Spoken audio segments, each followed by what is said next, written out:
Hello, Jimmy. As you know, we're in Las Vegas. Your dad and I got here on Friday, and we've been enjoying it a lot so far.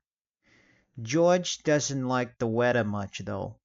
He keeps complaining about how dry the air is, which is probably why he always has a glass of scotch in hand. Yesterday, I got George to go to the movies with me. I was worried he'd spend the whole day at the casino burning through our savings. Unfortunately, the place was packed and we had to wait in line for about 40 minutes.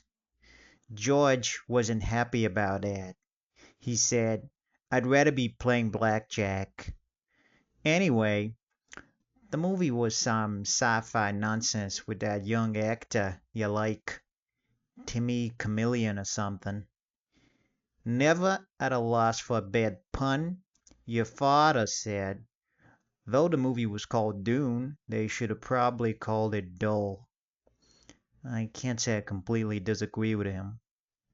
On top of that, a disgusting fella sitting in front of us blocked our view and made terrible noises while eating. Don't you hate when that happens? Your dad fell asleep about 20 minutes in, and I couldn't follow the plot, which was already convoluted, because he was snoring so loudly.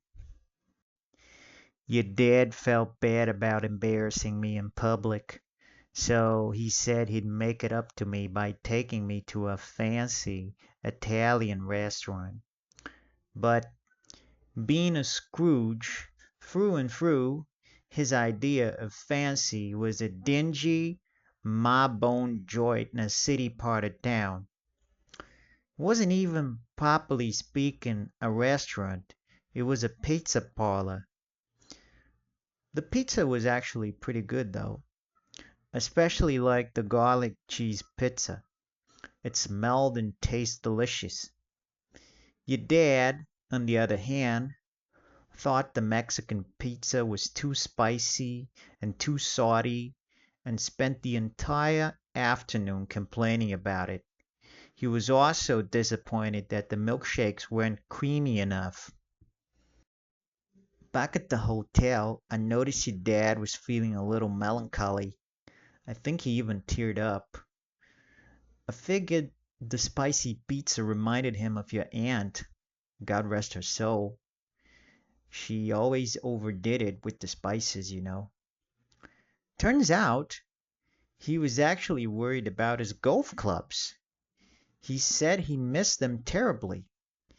To put his mind at ease, he called our maid to remind her to polish them at least twice a day. The man's hopeless. So, in conclusion, I hope you're doing okay, kiddo. And I really hope we'll be back before your father gambles away our summer house. Call me sometime, okay? It would be nice to get a call that isn't a recording from some phone service provider for once. Your mother, Jane Morris.